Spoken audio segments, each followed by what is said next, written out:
اهلا بيكم شباب سنه اولى تجاره انجلش. ازيكم يا شباب؟ عاملين ايه؟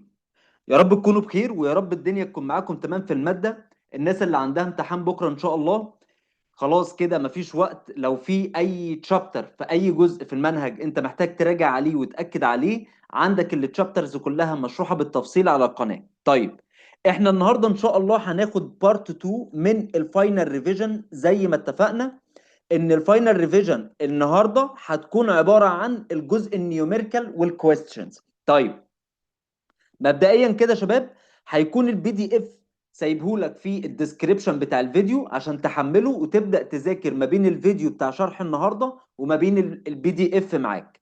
طيب، لو في اي جزئيه اثناء الشرح النهارده قلت لك عليها ان انت محتاج ترجع للاسئله بتاعت التشابتر، فانت هترجع للتشابتر نفسه على القناه وتحل الاسئله فقط مع الPDF بتاع النهارده او فيديو النهارده. فما تنساش تبدا تدوس لايك وتسبسكرايب، ويلا بينا نبدا ببسم الله.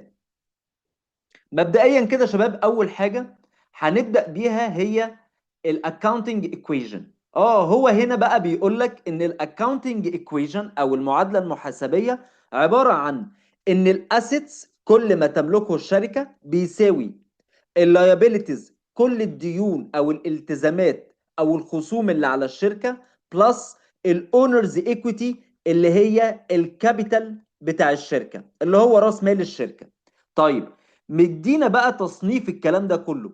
طيب، مبدئيا كده الاول الاسيتس عباره عن نوعين، نوع اسمه الشورت تيرم اسيت، الشورت تيرم اسيت واللونج تيرم اسيت. الشورت تيرم اسيت ده عباره عن ايه؟ ده عباره عن الكاش، الفلوس الكاش اللي موجوده عندنا، والسبلايز والانفنتوري والاكونتس ريسيفبل والنوتس ريسيفبل والبري بايد اكسبنسز. طيب، هو ايه الفرق ما بين الاكونت ريسيفبل والنوتس ريسيفبل؟ الاكونت ريسيفبل ان الفلوس اللي عند العميل ديت هو هيجي لي الشركه ويديهاني فلوس نقدي في ايدي او يحولها لي على البنك. اما النوتس ريسيفبل ده ما بيدينيش فلوس، بيديني كمبياله عشان انا اروح البنك اصرفها واحولها في حسابي لفلوس. والبريبايد اكسبنسز دي المصروفات المدفوعه مقدما. جميل جدا. كل دي من الاسيت، بس نوع اسمه ايه؟ اتفقنا شباب، اتفقنا ان اسمه الشورت تيرم اسيت. طب ليه شورت تيرم؟ الشورت تيرم اللي هو الاصول قصيرة الاجل، يعني انا ممكن اسيل الكلام دوت كله، ممكن اسيله لفلوس في فترة زمنية قصيرة.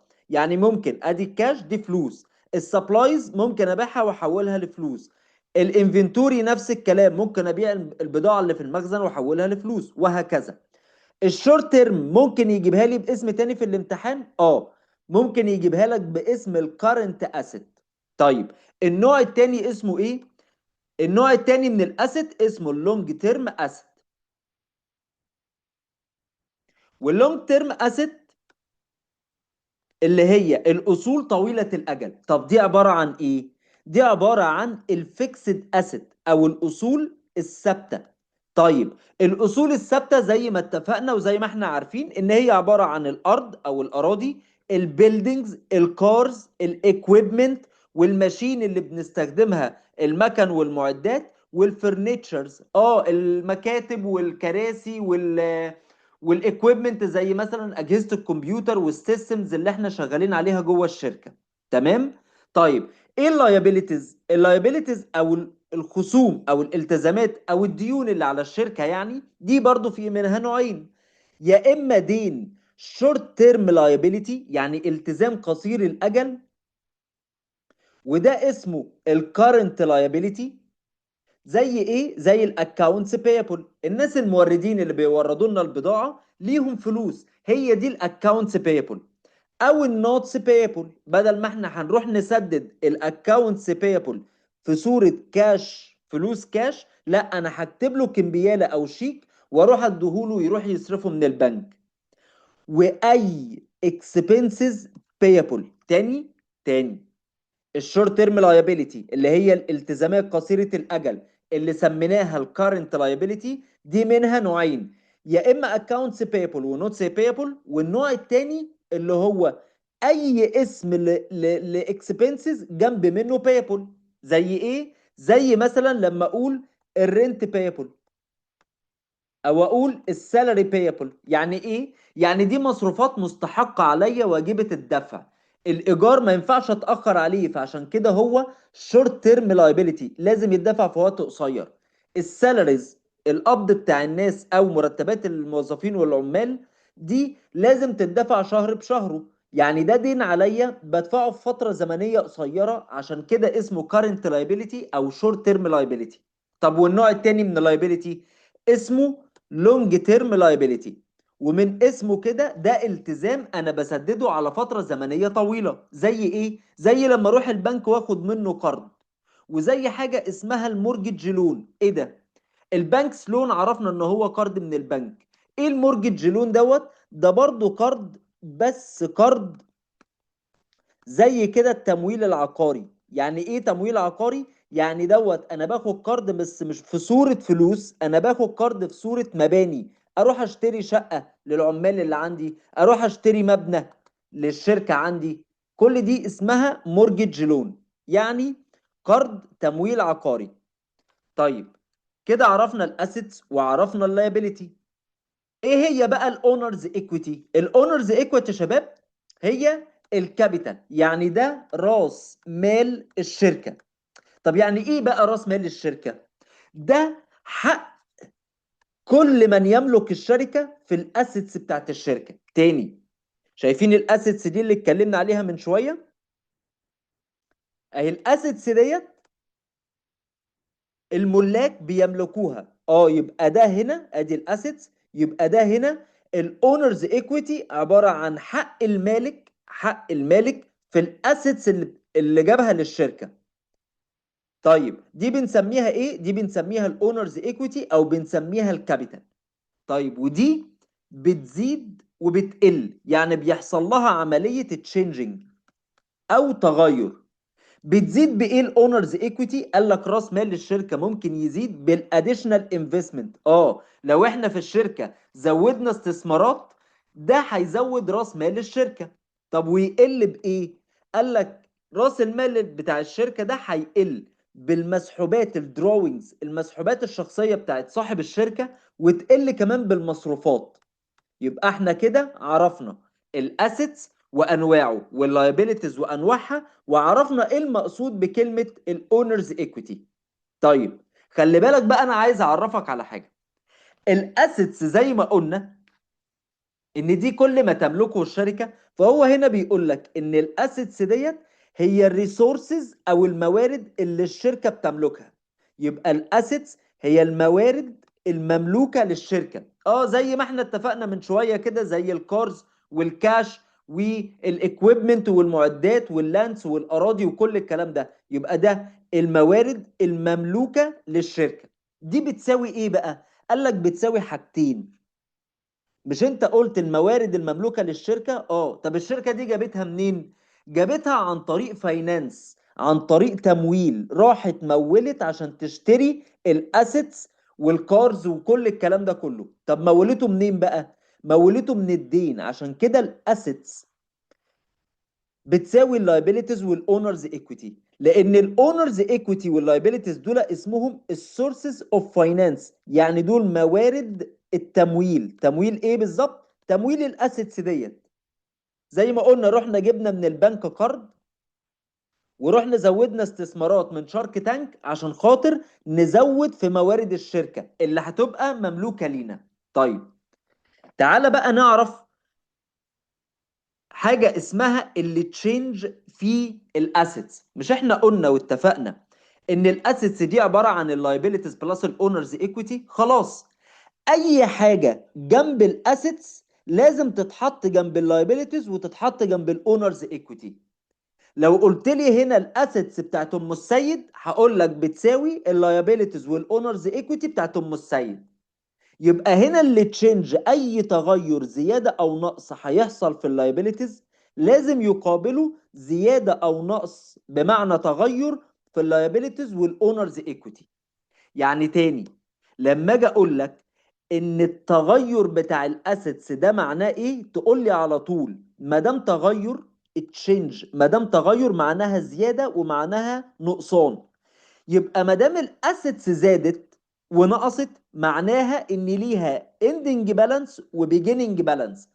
بمعنى ان انا الاسيتس بتاعتي في الاندنج يعني 31 12 ببص كده على الموارد اللي انا بملكها جوه الشركه، لقيت ان انا مثلا عندي مليون جنيه، في حين ان انا كنت بادئ بشويه معدات وكارز واكويبمنت وكده، يعني اسيتس في بدايه الشركه يوم واحد واحد من السنه كانت مثلا ب 500,000. انت عايز تقول لي ان الاسيتس زادت خلال السنه بالظبط، هو ده اللي اسمه التغير.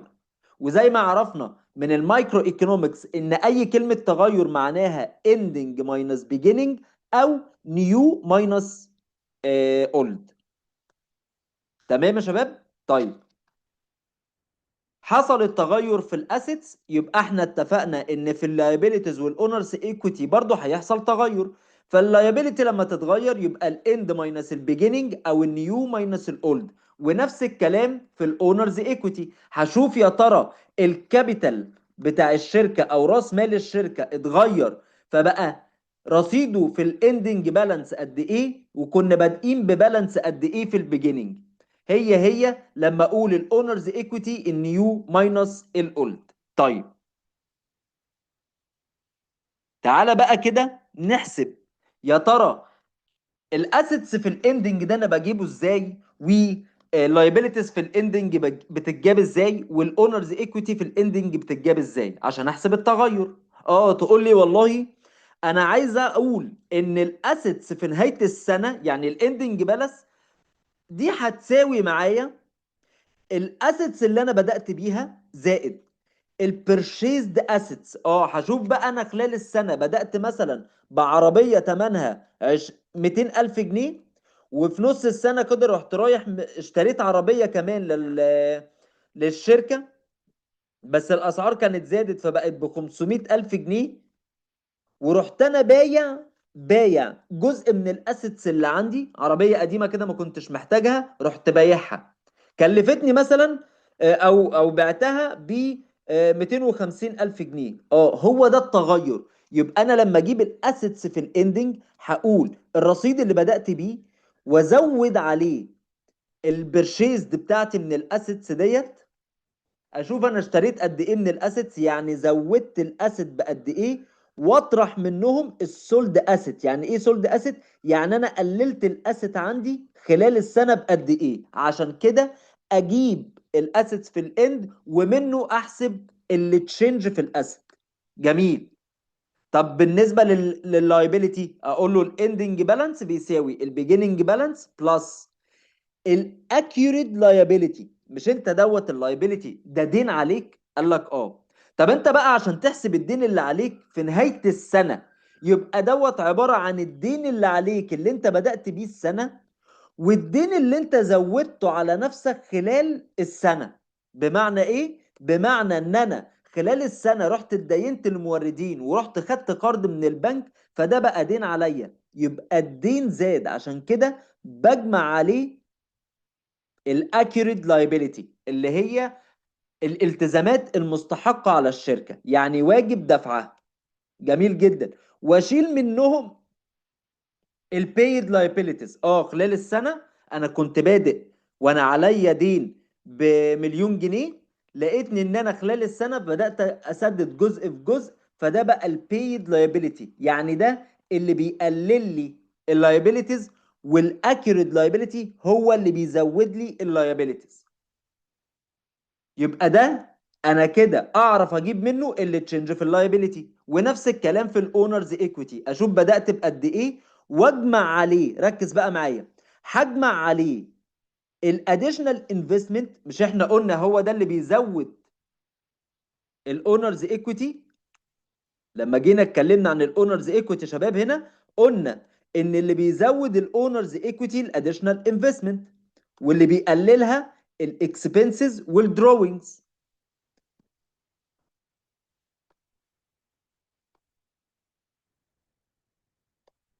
ادي اللي بيزود الكابيتال او الاونرز ايكويتي الانفستمنت، واللي بيقللوا الاكسبنسز والدروينجز. يبقى انا لما اجي احسب التغير اجيب الاندنج بالانس بتاع الاونرز ايكويتي، اقول له ده اللي انا بدات بيه، واجمع عليه الاديشنال انفستمنت، واجمع عليه كمان الريفينيوز اللي احنا كسبناها، واشيل منه حاجتين اللي هم بيقللوا الاونرز ايكويتي، اللي هي ايه؟ اللي هي الاكسبنسز واللي هي الدروينجز.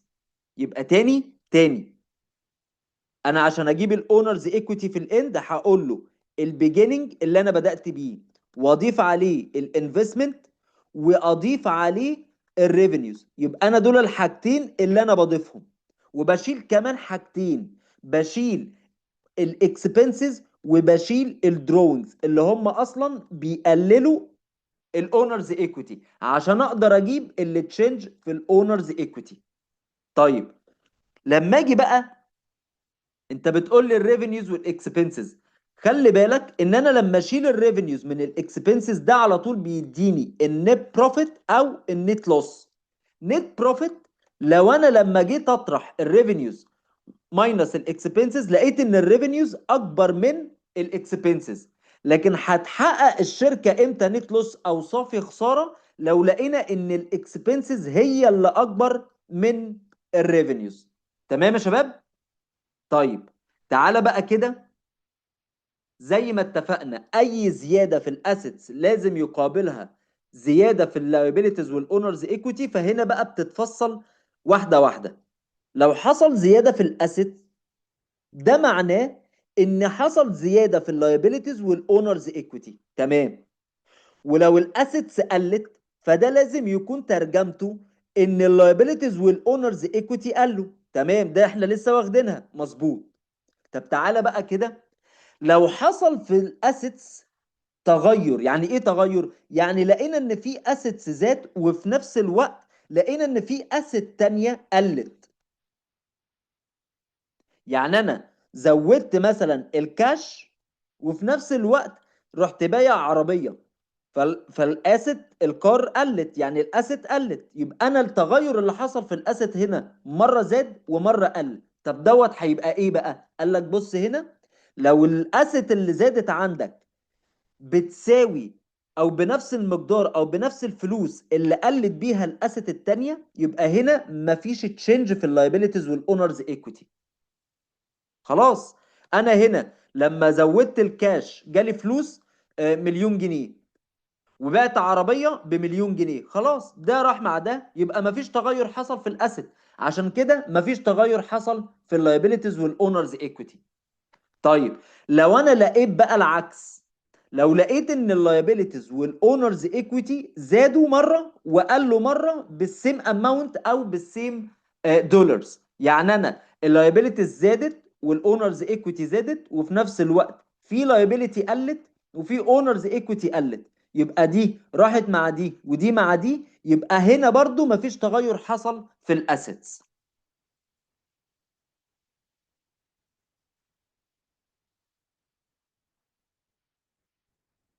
طيب تعالى بقى كده من ضمن النيوميريكال او من ضمن الاسئله اللي تطلب منك في الامتحان انك تعمل الفاينانشال ستيتمنتس او القوائم الماليه.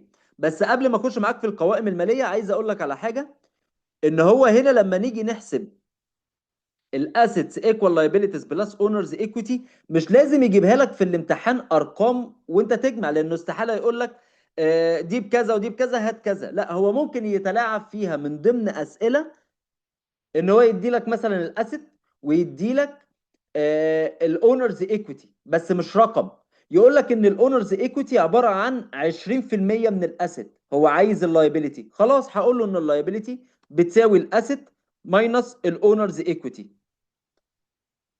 وعوض بقيمه الاونرز ايكويتي اقول 20% من الاسيت، يعني 20% من ال 100,000.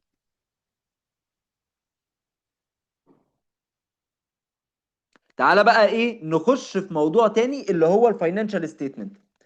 انا دلوقتي عايز اعمل، يقول لي بريبير الفاينانشال ستيتمنت. الفاينانشال ستيتمنت يا شباب عندي 4 فاينانشال ستيتمنت. هناخد اول واحده اللي هي الانكم ستيتمنت، وعلى فكره هما بيتعاملوا بالترتيب ده، يعني اول فاينانشال ستيتمنت بتتعمل جوه الشركه هي الانكم ستيتمنت، عشان نعرف يا ترى هل حققنا نت بروفيت او نت لوس. فبتتعمل ازاي لما يقول لك بريبير الفاينانشال ستيتمنت اللي اسمها الانكم ستيتمنت؟ اقول له ايه؟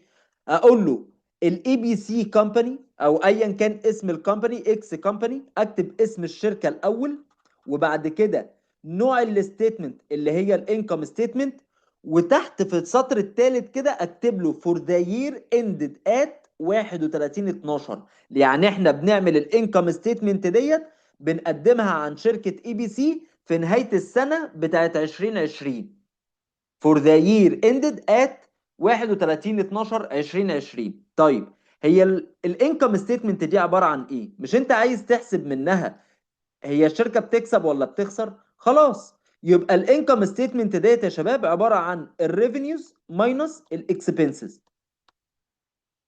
طب يعني ايه الريفينيوز ماينس الاكسبنسز؟ يعني انا هقول له هنا في القائمه الماليه اول خانه هي خانه الريفينيوز، وبعدين اقول له كل حاجه فيها ريفينيو، يعني كل حاجه دخل لنا منها ايراد.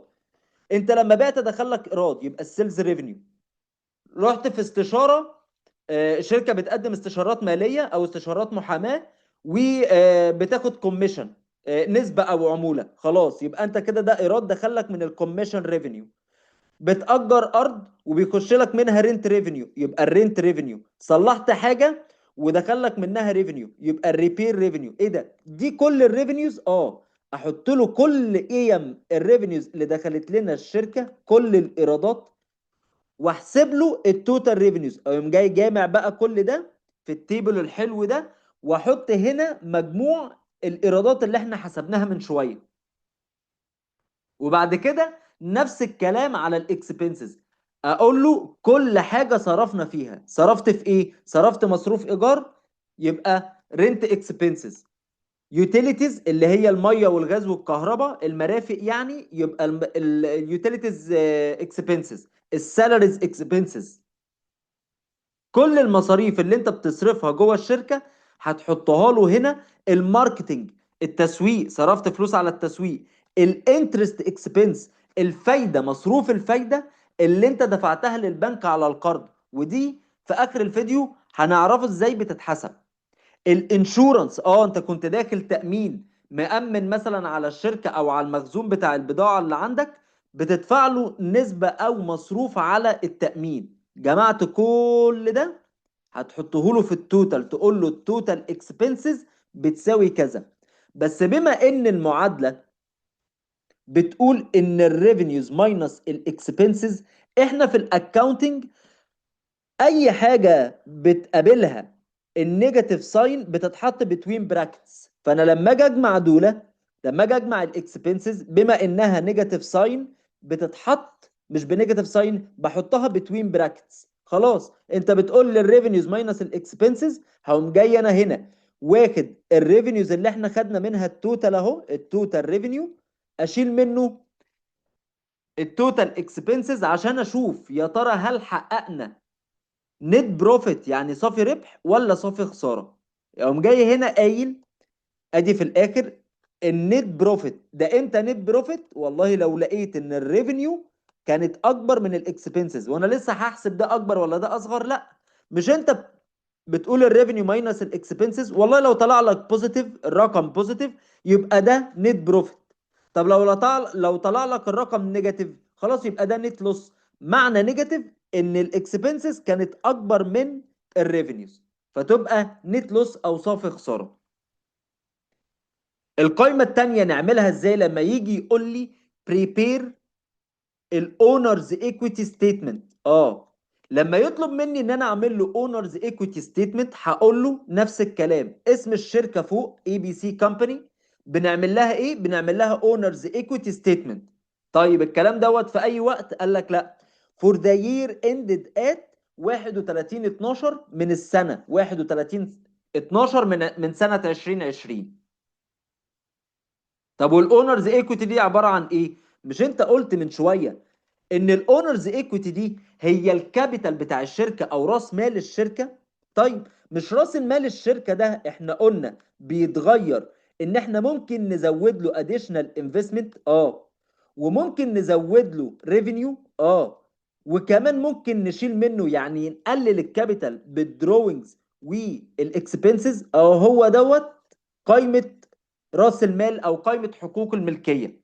يبقى انا لما اجي اعمل الاونرز ايكويتي ستيتمنت هقول له والله الشركه لما جت فتحت، او الشركه لما جت بدات في بدايه السنه يوم 1/1، كان الكابيتال او راس مال الشركه بتاعها، يعني الراس مال بتاعها جوه الشركه ب اكس. بس احنا خلال سنه 2020 زودنا انفستمنت وزودنا نت انكم. ايه النت انكم ده؟ بص كده القايمه اللي قبليها. عشان كده بقول لك احنا بنعمل القوائم الماليه بالترتيب. لازم اول قايمه تتعمل هي الانكم ستيتمنت عشان اشوف انا بكسب ولا بخسر. هشوف بقى انا بكسب ولا بخسر ديت، واقوم جاي واخد النت بروفيت ده حطه هنا اهو. هو ده شباب النت انكم اللي طلع لي فوق. ايه ده؟ هو ده بالظبط. طب لو كان نت لوس يبقى انا مش هقول ده، هلغي ده واقول له ماينس النت لوس بالظبط. وفي الاخر اشيل منه الدروينجز. يبقى تاني انا عشان اعمل الاونرز ايكويتي ستيتمنت هقول له والله احنا بدأنا السنه يوم 1/1/2020 ببيجيننج انفنتوري قد كده، بيجيننج كابيتال بقد كده، ده راس مال الشركه. وجوه السنه خلال السنه زودنا ادي بلس اديشنال انفستمنت، تمام. واضيف النت انكم. طب انا ما حققتش نت انكم، يبقى شيلها كده خالص ما اكتبهاش واقول له ماينس النت لوس. فهي لو نت انكم هسيب الرقم ده كده عادي، لو هي نت لوس هحطه بين براكتس لان انا هنا بخصم، واشيل في الاخر الدروينجز واحطها بين براكتس. طيب عارف ده معناه ايه؟ ده اللي احنا قلناه من شويه. هو ايه قصه ان انا احط نت انكم ومش نت انكم؟ ما هو النت انكم ده جاي منين؟ من النت انكم ستيتمنت اللي فوق، اللي هي عباره عن الريفينيوز ماينس الاكسبنسز. وانا هنا عشان بعمل الاونرز ايكويتي كابيتال، فبقول البيجيننج كابيتال اضيف عليه الانفستمنت، وهنا اشوف ده نت انكم ولا حقق نت لوس، واشيل منه الدروينجز عشان في الاخر يديني ايه بقى. مش انت بدأت القايمه بالبيجيننج كابيتال عشان يديلك يا ترى في 31/12 الاندنج كابيتال بتاعك راس مال الشركه بتاعك وصل لايه؟ عشان ده يقول لنا ايه؟ يقول لنا التغير اللي حصل في الاونرز ايكويتي.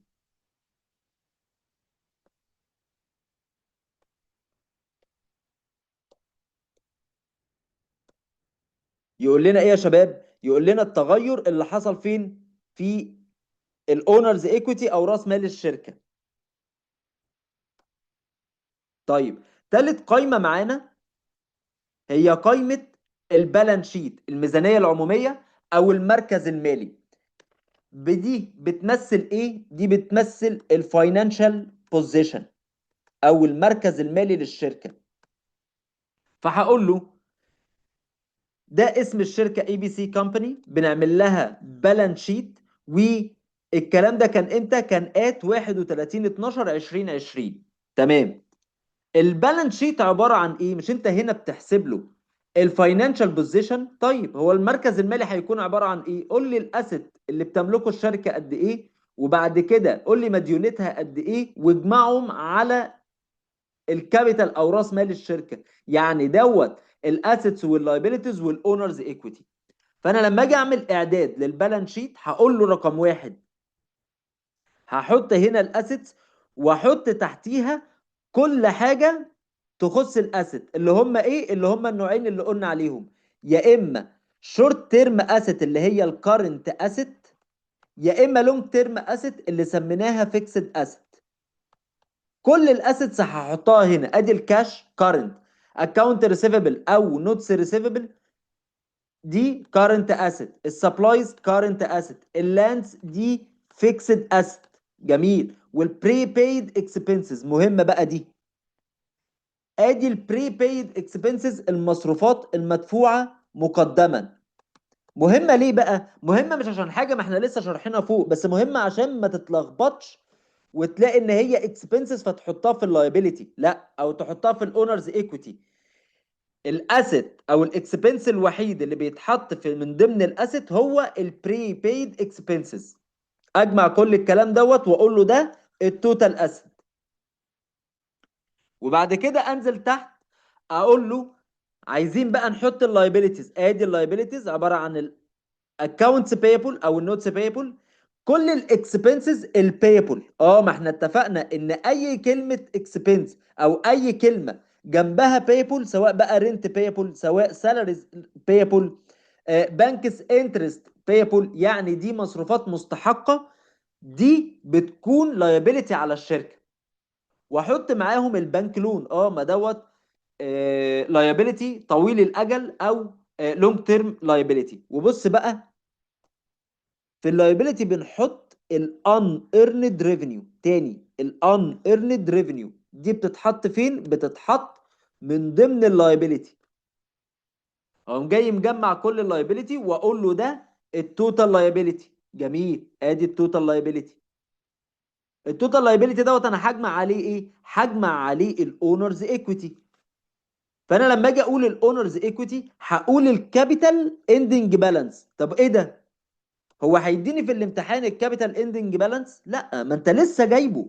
الكابيتال اندنج بالانس ده يا شباب لسه جايبينه منين؟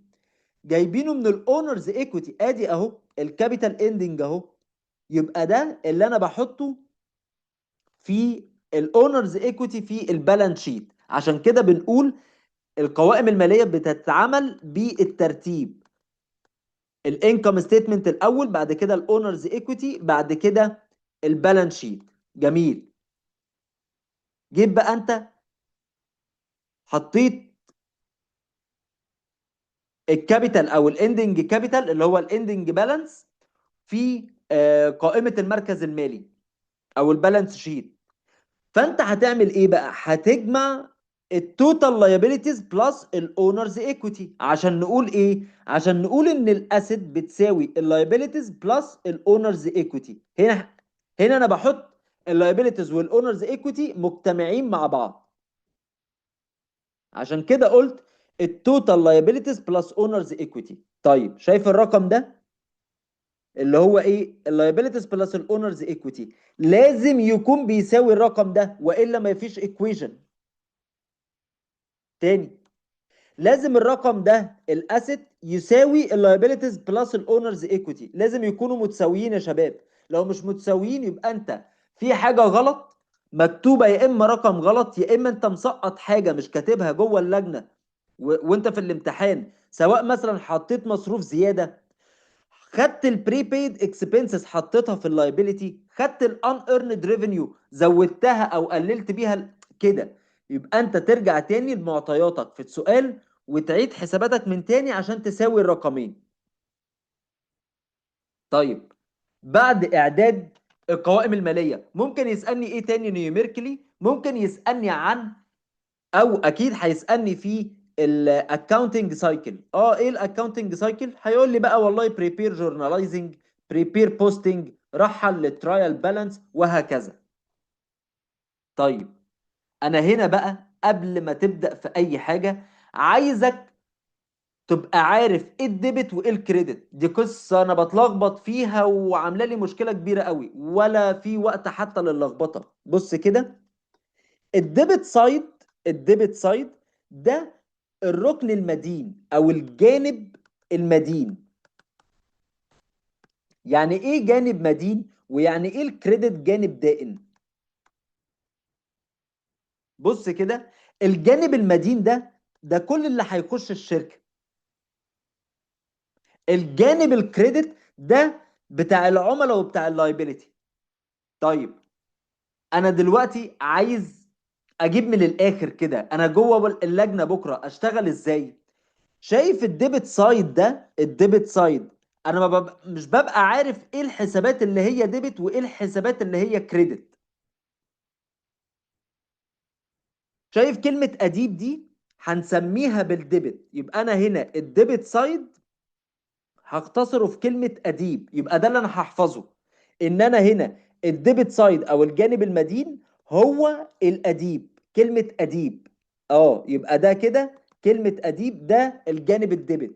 طب والجانب الكريدت، كلمة كلر، اه كأنك بتقول كلمة كلر يعني لون يعني. طيب كلمة اديب دي بقى اختصار لايه؟ اختصار للاسيت ديبت سايد، الدروينجز المسحوبات الشخصية ديبت سايد، الاكسبنسز المصروفات ديبت سايد، والبي تي كاش. ايه البي تي كاش ده؟ ركز بقى معايا كده.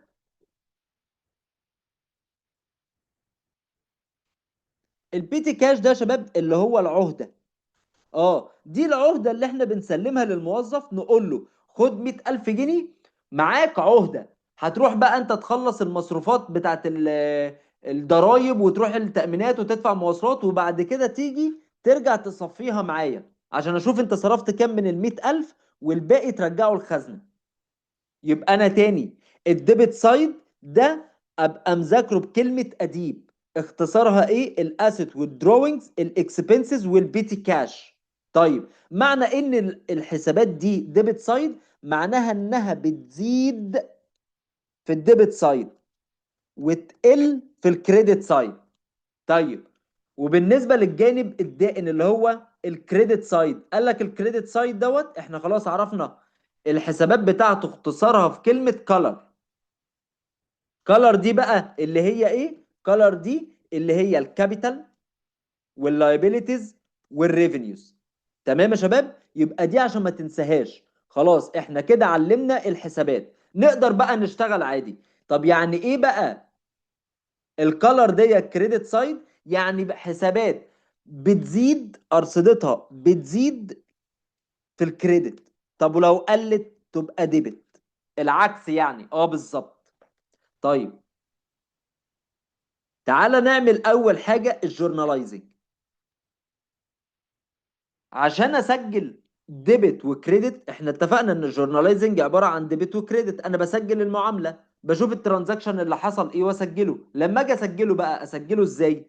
عايزك تترجم ايه؟ عايزك تترجم. يعني والله قال لك احنا اشترينا اكويبمنت ب 100,000 جنيه كاش. مش انت اشتريت اكويبمنت؟ الاكويبمنت دي ايه؟ دي اسيت. تمام. الاسد ده من ضمن ايه؟ ما بيني كده وما بين نفسي في اللجنه، ده من ضمن الاديب. كلمه اديب، يبقى ده بيزيد في الديبت سايد. يبقى انا هنا اقول ادي الايكويبمنت في الديبت سايد ب 100,000، ودفعناها ازاي؟ دفعناها كاش، يبقى الاسد قلت ب 100,000. تمام يا شباب؟ يبقى من الايكويبمنت للكاش. يبقى انا هنا لما اجي اسجل الديبت سايد هسجل الاديب، اقول كل ما هو asset، كل ما هو expenses، كل ما هو drawings، كل ما هو petty cash، وكمان بحط معاهم البريبايد expenses. البريبايد expenses بتتحط في الديبت سايد. ليه؟ لان احنا قلنا ان دي من ضمن الاسيت. طيب والكالر هحطها في الكريدت سايد اللي هي الكابيتال واللايبيليتي الريفينيو. بس معاهم هحط الان ايرند ريفينيو، ومعاهم هحط اي كلمه اكسبنسز بيبل. طب ليه بقى؟ لان احنا قلنا يا شباب ان الان ايرند ريفينيو دي كده ولا كده من ضمن اللايبيليتيز، والاكسبنسز بيبل دي معناها ان دي مصروفات accurate expenses، دي مصروفات مستحقه على الشركه، فعشان كده بنحطها من ضمن الكريدت. طيب كده احنا عرفنا ازاي نسجل. تعالى بقى نعمل عملية الترحيل. نرحل بقى الأرصدة اللي انت الحسابات اللي انت سجلتها من شوية، نرحلها في الجنرال ليدجر او دفتر الأستاذ العام. فانا هجيب الاكونتس نيم، هقول مثلا الكاش، الايكويبمنت، الكار، البريبيد اكسبنسز، ايا كان اسم الاكونت، وادي الديبت سايد وادي الكريدت سايد. ادي الديبت سايد وادي الكريدت سايد. اشوف هنا الرصيد هيكون قد ايه والرصيد هنا هيكون قد ايه، واجيب لي الاندنج بالانس. طيب جميل جدا. ممكن اعمل البوستنج بطريقه تانية. اكتب جدول، قول هنا الديت في تاريخ كذا، ادي الاكسبلانيشن، حصل 1 2 3 في الديبت سايد زاد بكذا والكريدت سايد زاد بكذا، وده البالانس، الفرق ما بين الاتنين دول. طب انا استخدم الجدول ولا استخدم الحته ديت؟ والله لو في السؤال قال لك استخدم او اعمل بوستنج، اعمل بوستنج ترحيل للجنرال ليدجر بطريقه التي اكاونت، ادي طريقه التي اكاونت، ادي التي اكاونت، هنستخدم الطريقه دي. طيب لو قال لي استخدم الستاندرد فورم، هتستخدم الجدول عادي، هتكتب له الجدول وتكتب التاريخ والاكسبلانيشن وتحط له الاندنج بالانس. طيب بعد ما رحلنا بنعمل ايه؟ بنعمل ميزان المراجعه. ده ميزان المراجعه اللي هناخد منه الارصده عشان نعمل بيها القوائم الماليه. فبقول له الترايل بالانس في 31 12 2020 عباره عن الجدول ده، احط فيه اسامي الاكونتس، الاكونتس نيم. انا كان عندي الكاش والاكونت ريسيفبل والبري بايد والبنك لون والاكونتس بيبل والكابيتال، واي حساب موجود عندي انا دخلته في الترانزاكشن وعملت له بوستنج. طيب الارقام دي بقى انا بجيبها منين؟ الارقام دي حضرتك بتجيبها من الارصده. مش انت هنا ده الاندنج بالانس، مش انت هنا كتبت ده اسم الاكونت، وجبت له الديبت وجبت له الكريدت.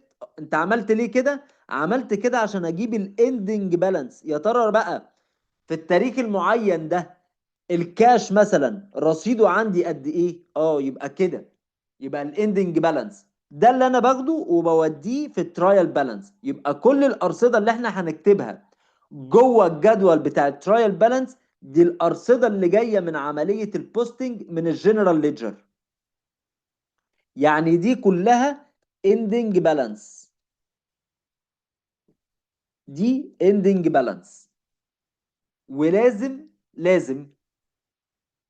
ان الرصيد الديبت يكون بيساوي الرصيد الكريدت. لو العكس او لو حصل ان دول مش متساويين يبقى انت في حاجة غلط عندك، انت ناقلها او انت كاتبها غلط.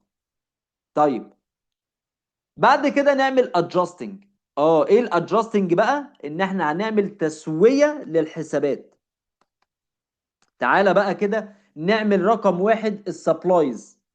خلي بالك ان السبلايز ده شورت تيرم اسيت، صح كده؟ جميل جدا. فانا لما اجي اعمل له ادجستنج هعمل له ادجستنج ازاي؟ اول ما اشوف في السؤال كلمه ادجستنج سبلايز هقول له والله في الجدول كده الديبت سايد هيكون السبلايز اكسبنسز والكريدت سايد هيكون السبلايز، وهنا نجيب السبلايز اكسبنس. تقول لي بقى انا هحط السبلايز اكسبنس ده بكام؟ تعالى نحسبه. احسب الكوست اوف سبلايز. هي الكوست اوف سبلايز دي اللي انا اشتريتها؟ لا، دي الكوست اوف سبلايز دي تكلفة الادوات المكتبية اللي احنا بنستخدمها خلال السنة. يا ترى الادوات المكتبية اللي انا عمال بستخدمها خلال السنة دي مكلفاني قد ايه؟ اقول له والله دي مكلفاك السبلايز اللي انت بدأت بيها السنة في البيجيننج، مجموع عليها السبلايز اللي احنا اشتريناها خلال السنة. كان عندنا ب 5000 ادوات مكتبية، رحنا جامعين عليهم اللي اشتريناه ب 10000 ونشيل منه السبلايز اندنج، نشوف احنا المخزن بقى عندنا ادوات مكتبية قد ايه ونشيلها.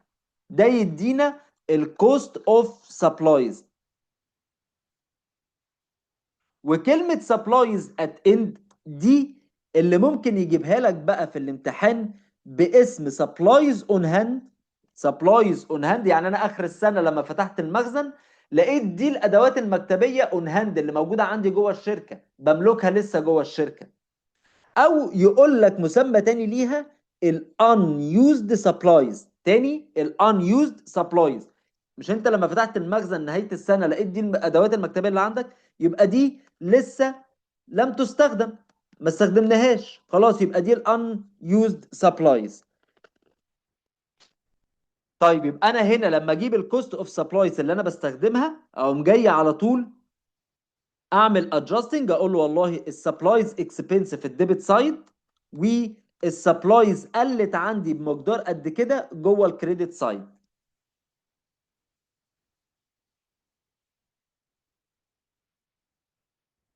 تعالى بقى نعمل بوستنج للسبلايز بعد ما عملنا لها ادجستنج. طب دي تحصل ازاي؟ مش انت هنا لما جيت عملت ادجستنج بقى عندك السبلايز اكسبنس في الديبت سايد، خلاص راح له، اعمل له بوستنج. يبقى السبلايز اكسبنسز ده اسم الاكونت، وادي الديبت سايد وادي الكريدت سايد. اقول له يوم 31 12 رصيد السبلايز اكسبنس قد كده. طب دي جبناها منين؟ من الرول اللي فوق ده اللي احنا لسه حاسبينها من شويه. اشوف رصيده كام ويبقى ده البالانس افتر ادجستنج، ده الرصيد بعد ما عملنا عمليه التسويه. ورقم اتنين هعمل لها بوستنج او ترحيل هي السبلايز نفسها. تعالى بقى نرحل السبلايز، ادي الديبت وادي الكريدت. هتقول لي والله انا كنت بادئ برصيد قد كده، في طبعا دوت في الجانب الديبت لان دوت شورت تيرم اسيت زي ما اتفقنا، وضفت عليه البرشيسز ديت، يبقى انا هجمع الاثنين دول مع بعض يدينا رقم. والجانب الكريدت اشوف بقى انا هنا السبلايز اللي انا استخدمتها كانت مكلفاني كام، واطرح الرقمين من بعض عشان اجيب البالانس افتر ادجستنج. ممكن يطلب مني في الامتحان حاجه كمان بعد ما اعمل الادجستنج، ان هو يقول لي بقى تاثير الادجستنج او الاكونتس دوت على البالانس شيت وعلى الانكم ستيتمنت. لو انا بعمل ادجستنج، ركز بقى معايا، لو انا بعمل ادجستنج للسبلايز، بعمل ادجستنج للسبلايز، فتاثيره على البالانس شيت وتاثيره على الانكم ستيتمنت هيكون ازاي؟ قال لك والله لما تيجي تعمل adjusting للسبلايز، نيجي نبص على الانكم ستيتمنت هنلاقي ان بيحصل decreasing في الانكم ستيتمنت. ايه ده؟ ليه بيحصل decreasing في الانكم ستيتمنت؟ قال لك عشان لما جيت انت تعمل adjusting قلت السبلايز اكسبنسز وحطيت السبلايز في الكريدت. معنى ان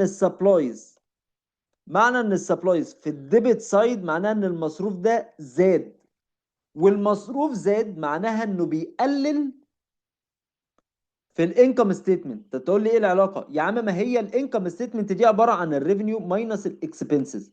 انت بتقول لي ان الاكسبنسز زادت، خلاص ما دام الاكسبنسز زادت وهي بنيجاتيف ساين يبقى ده هيقلل لي الانكم ستيتمنت. طب وبالنسبه للتاثير على البالانس شيت؟ قال لك لا، البالانس شيت بيزود الاسيت جوه البالانس شيت. طب ازاي بيزود؟ زي في زميله معاكم سالتني في كومنتس امبارح ازاي بقول، ركز بقى معايا، ازاي هنا بقول ان السبلايز ودي اسيت قلت في الكريدت وارجع اقول ان تاثير الادجستنج دوت انه خلى الاسيت يزيد جوه البالانس شيت. ركز بقى معايا، هي الارصده اللي اتحطت هنا دي، الارصده دي المبالغ دي اتحطت بناء على ايه؟ بناء على الكوست اوف سبلايز. يعني دي القيمه اللي احنا اشتريناها اللي اشترينا بيها السبلايز؟ لا، دي السبلايز اللي موجوده عندنا اثناء فتره التشغيل او اثناء السنه الماليه. طيب يبقى دي تكلفه البضاعه او تكلفه الادوات المكتبيه اللي موجوده عندنا. طيب مش انت بتقول لي انها بتزود الاسيت؟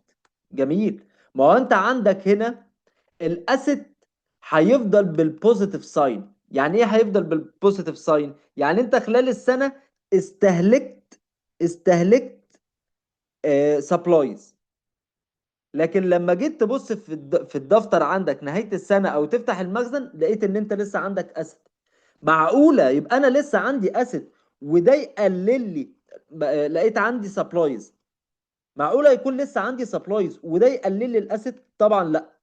يبقى ما دام انا فتحت المخزن ولقيت عندي سبلايز ده معناه ان انا الاسيت في البالانس شيت بتزيد. طيب تعالى ناخد مثال عشان نفهم الدنيا اكتر. بيقول لي الكومباني اشترت سبلايز ب 10000 دولار. جميل، يبقى احنا كده دي السبلايز بيرشيزد، جميل، دي اللي احنا اشتريناها في يوم 31/12. دي اللي احنا اشتريناها، وبيقول لي في 31/12 السبلايز اون هاند كانت 4000. ايه ده يا عم، انت مش بتقول لي لسه شاري سبلايز ب 10000؟ اه. ايه بقى حكايه ان انا عندي سبلايز باربعه؟ خلاص يبقى انا استخدمت سبلايز، يبقى ده الكوست. يبقى انا هنا لما اجي اجاوب اقول له الكوست اوف يوزد سبلايز، اشوف انا استخدمت السبلايز كلفتني قد ايه. يبقى السبلايز في البيجيننج بالانس بلس البرشيزد ماينس السبلايز اون هاند. دي كده الرول. انا كده عمال بحط لك القوانين اللي في المنهج، خلي بالك. انا بجمع لك القوانين عن كل حاجه جوه المنهج عشان تبقى انت الدنيا معاك تمام بكره ان شاء الله. طيب البيجيننج بالانس، هل هو في السؤال مديني بيجيننج بالانس؟ لا، هو قال لي على طول ان هو اشترى. فما دام ما قاليش يبقى بزيرو. وهنا اشترينا ب 10000، نشيل منهم السبلايز اون هاند ب 4000. نيجي بقى نعمل عمليه الادجستنج، اقول له والله ده السبلايز اكسبنسز ماينس السبلايز اكسبنسز في الديبت سايد ب 6000، والسبلايز نفسها قلت ب 6000 في الكريدت سايد. طيب عملنا الادجستنج وعدلنا الحسابات، تعالى بقى نعمل ترحيل للترايل بالانس. هقول له هنا السبلايز اكسبنس اللي احنا لسه جايبينها من شويه بكام يا عم؟ بكام السبلايز اكسبنسز؟ دي ب 6000. يبقى اهو في 31/12 ب 6000. طب ما تحطها هنا، قال لك لا، ما هي ديبت سايد، هي موجوده هنا ديبت سايد، فانا بنقلها بنفس السايد، ويبقى ده البالانس افتر ادجستنج. طيب تعالى بقى ناخد السبلايز نفسها نرحلها لدفتر الاستاذ العام. فيقول لك هنا السبلايز، وده الديبت وده الكريدت. في يوم 20/2 مثلا السبلايز زادت. يبقى احنا رحنا اشترينا ب 10000. بس اللي حصل ان احنا عبال ما وصلنا 31/12 لقينا الرصيد بتاع الادوات المكتبيه 6000. يبقى الاندنج بالانس او البالانس بتاع الانفنتوري افتر ادجستنج ب 4000. طيب هل حصل تغير او تاثير؟ قال لك التاثير ان احنا لما جينا نبص على الانكم ستيتمنت لقينا الانكم ستيتمنت قلت. ايه السبب؟ ان انا عندي مصروف زياده. المصروف الزياده دوت هو اللي قلل لي في الانكم ستيتمنت. ايه هو المصروف؟ اللي هو السبلايز اكسبنس. اهو السبلايز اكسبنس. تمام. طيب ايه رقم اتنين؟ رقم اتنين في التأثير ان البالانس شيت قال لك والله البالانس شيت هتفضل الاسيتس موجودة، اللي هي الانفنتوري اللي هي السبلايز موجودة، فده هيزود الاسيت في البالانس شيت. طيب تعالى ناخد تاني حاجة اللي هي البري بيد اكسبنسز. دي مصروفات مدفوعة مقدما، ودي خلاص احنا عرفنا ان هي من الاسيت، الشورت تيرم اسيت كمان. جميل. تعال ناخد مثال عليها في الرنت. نقول مثلا الايجار المدفوع مقدما. بعمل له ادجستنج ازاي؟ اقول له والله الرنت اكسبنس في الديبت سايد والبري بيد اكسبنسز في الكريدت سايد. انا عايزك اللي انا بقوله مع الشرح يكون خلاص انت في كام ساعه وتخش الامتحان. فانا لما اجي اعمل ادجستنج خلاص هرتبهم في دماغي. ايه هي طريقه الادجستنج ليه البري بيد اكسبنسز؟ خلاص انا عرفتها القانون اهو. خلاص يبقى ده اللي انا داخل بيه الامتحان، مش عايز افكر كتير عشان ما اضيعش وقت. طيب انا بعمل ادجستنج معناها ان انا كان في قيد قبل الادجستنج اللي هو الجورناليزنج. يعني ايه؟ يعني انا ليه بقول هنا البري بيد بقى كريدت مع ان البري بيد دوت اصلا ديبت؟ اقول لك انا بقى. مش انت هنا الرنت ده المفروض كنت انت بتدفعه مقدما؟ طيب لما انت جيت تدفعه ده هنا ما كنتش يعني انت هنا لما جيت تدفع الرنت كاش. ادي الجورناليزنج يا شباب، ادي الجورناليزنج. في الاول بتقول لي ان انا شهر 9 دفعت الرنت، خلاص ادي الرنت اكسبنسز وادي الكاش. خلاص تمام. تعالى بقى نعمل تعديل. قال لك لا والله اصل في رنت كان مدفوع مقدما. يعني ايه؟ يعني انت لما جيت تدفع في شهر 9 هنا كنا احنا دافعينه اصلا من قبل شهر 9. تقول لي لا والله تعالى بقى نعدل الغلط اللي حصل ده، او تعالى نعدل القيد. اقول له الرنت اكسبنسز في الديبت سايد والبري بايد في الكريدت سايد، وبعد كده اعمل بوستنج. هعمل بوستنج ازاي؟ هاخد الحسابات ديت، هاخد الرنت اكسبنس وهاخد البري بايد اكسبنس. الرنت اكسبنسز عندي في الديبت سايد بقد كده، يبقى ده البالانس اللي افضل ادجاستنج. طب والبري بايد اكسبنسز ده احنا في الكريدت سايد، كان يوم 31 في الكريدت سايد، وكان يوم 1/1 في الديبت سايد، يبقى ده البالانس افتر ادجاستنج. تعال ناخد مثال عشان نفهم اكتر. بيقول لك في 1/9 الشركة راحت دفعت 12,000 دولار عشان 6 شهور من الرنت. دفعت يوم 1/9 إيجار ب 12,000 لمدة 6 شهور، يبقى ده كده على طول مصروفات مدفوعة مقدما، يبقى ده بري بيد. جميل. بيقول لك knowing that ان الاكونتنج بيريود بتنتهي في 31/12. يعني انت رحت دفعت 1/9 لمدة 6 شهور، يعني يخلص مثلا شهر 3 2026. بس اللي حصل ان احنا جينا في نهاية 31/12، يعني لسه ما وصلناش ل 3/26. فعشان كده لازم يوم 31/12 نعمل عملية adjusting. وهو هنا بيقول لك prepare adjusting interest. طيب تعالى بقى كده واحدة واحدة.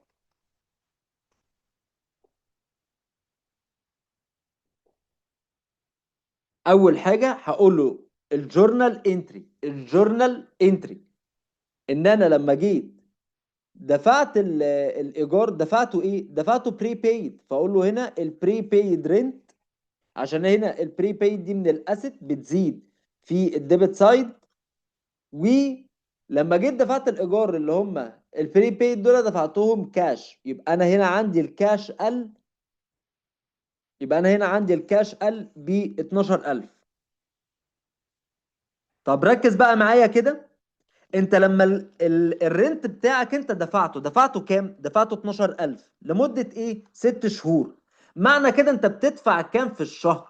اقول له والله انا بدفع في الشهر المونثلي ريت اللي هو الرنت، الرنت بير مانث. بدفع كل شهر كام؟ مش انت رحت دفعت 12 لمدة 6 شهور، يبقى ال 12 على ال6، يبقى انا في الشهر الواحد بدفع 2000. جميل. طب انت رحت دفعت 2000 6 شهور، جينا نعمل بقى الميزانيات وجينا نقفل الفترة المحاسبية يوم 31/12. بس انت كنت دافع الكلام ده امتى؟ يوم 1/9. فما ينفعش نيجي يوم 31/12 نقول ان دي بري بايد اكسبنسز. ليه؟ لان خلاص ما بقتش بري بايد، دي بقت مصروف ايجار. فعشان كده يوم 31/12 هنلاقي ان الشركه استخدمت او استهلكت او استفادت من موضوع الايجار دوت لمده 4 شهور، اللي هم شهر 9 وشهر 10 و11، ولحد ما وصلنا لشهر 12 اللي بتتم فيه اقفال الفتره المحاسبيه. طب انت عايز ايه يعني؟ اقول لك والله ال4 شهور اللي انت استفدت بيهم دول ما بقوش بري بايد، دول بقوا اكسبنس عليك انت دفعته. ده بقى مصروف احنا بندفعه للايجار، يعني ده ما بقاش بري بايد مصروفات مدفوعه مقدما، دي بقت مصروف مقابل خدمه احنا بالفعل استخدمناها. ايه هي؟ استخدمنا الايجار لمده 4 شهور. طب لما نيجي نعمل ادجاستنج اقول له والله في 31/12، بدل ما احنا كنا فوق بنقول ان ده بري بايد اكسبنسز وكاش، هقول له لا، هقول له ده بقى رنت اكسبنسز. خلاص ده بقى لان احنا استهلكنا 4 شهور، واحنا عارفين ان الشهر لما حسبناه بقى ب 2000 دولار، فال 2000 دولار في ال4 شهور يدونا 8. يبقى الاكسبنس اللي احنا استهلكناهم من 1/9 ل 31/12 بكام؟ ب 8000 دولار. طب ده مقابل ايه؟ ان احنا البري بايد اكسبنسز، ما ده ادجاستنج ب 8000 دولار. طب انا بالبلدي كده عايز افهم يعني ايه بقى؟ يعني انا رحت دفعت 12000 للايجار لمده 6 شهور، وجيت يوم 31/12 قلت لا، انا بقى ليا بريبيد اكسبنسز او مصروفات مدفوعه مقدما للايجار فقط من الست شهور شهرين اتنين بس. ايه ده ليه؟ لان انا وصلت هنا في 31 12 عدى عليا شهر 9 وشهر 10 وشهر 11 و12 ده الشهر الرابع اللي انا المفروض استهلكت من ال 12000 استهلكت من ال 12000 اللي دفعتهم مقدما استهلكت 2000 لمدة 4 شهور. فعشان كده لما اجي يوم 31 12 بقى اللي انا دافعه مقدما للايجار شهرين اتنين بس اللي هما شهر واحد وشهر اتنين. طيب تعالى بقى نشوف الايفكتس على النت انكم والبالانس شيت. خلاص احنا عرفنا ان التأثير على النت انكم هيقلله عشان احنا بنزود المصروف وبيقلل الاسيت. طيب تعالى بقى هنا نيجي للحساب الثالث اللي هو الان earned revenue نعمل له adjusting. قبل ما نعمل له adjusting هو الحساب كان ايه الاول؟ قال لك والله الان earned revenue دوت معناه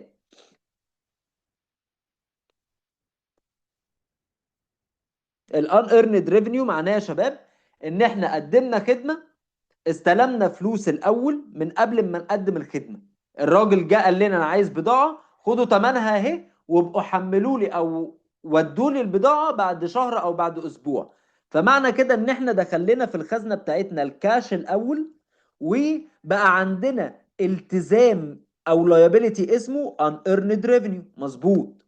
طيب تعالى بقى نعمل له adjusting. يعني ايه بقى نعمل له adjusting؟ يعني خلاص انت ما بقتش عندك فلوس العميل ولسه هتطلع له بضاعة، لا ده انت خلاص طلعت له البضاعة.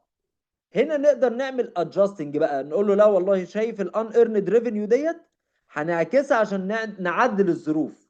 يعني ايه بقى؟ يعني اقول له في 31 12 احنا خلاص قدمنا الخدمة. هنا السيرفيس ريندر احنا قدمنا الخدمة وخلاص.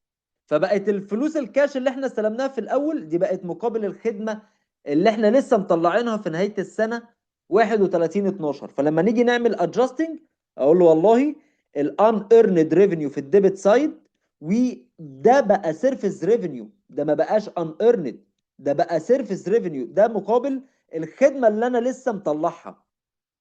طيب تعالى ناخد مثال كده بيقول لك في 31 في 1 12 2020 شركه اسمها اي بي سي كومباني استلمت 12000 دولار كاش. جميل، يبقى انا كده الكاش عندي زاد احطه في الديبت سايد. فروم كاستمر استلمت الفلوس دي من عميل مقابل خدمه that will be rendered. that will be rendered. فاكرين بقى في المراجعه الاولانيه قلنا ان كلمه rendered ديت معناها providing services.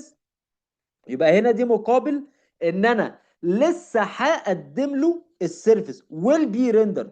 يبقى احنا هنا خدنا الفلوس دي من غير ما نطلع خدمة او من غير ما نطلع بضاعة، يبقى دي unearned revenue. جميل، يبقى انا هنا هو هنا عايز النسيسري انترست وبيقول لي ان during شهر ديسمبر خلال شهر 12 ايه اللي حصل؟ الشركة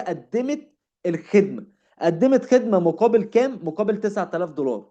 يبقى انا تعالى كده اقول له والله اللي حصل ان انا في الاول استلمت فلوس من العميل مقابل خدمة قدمتها لا ما قدمتهاش، فبقت دي unearned revenue. يبقى الكاش زاد في الديبت سايد، ادي الديبت سايد وادي الكريدت سايد.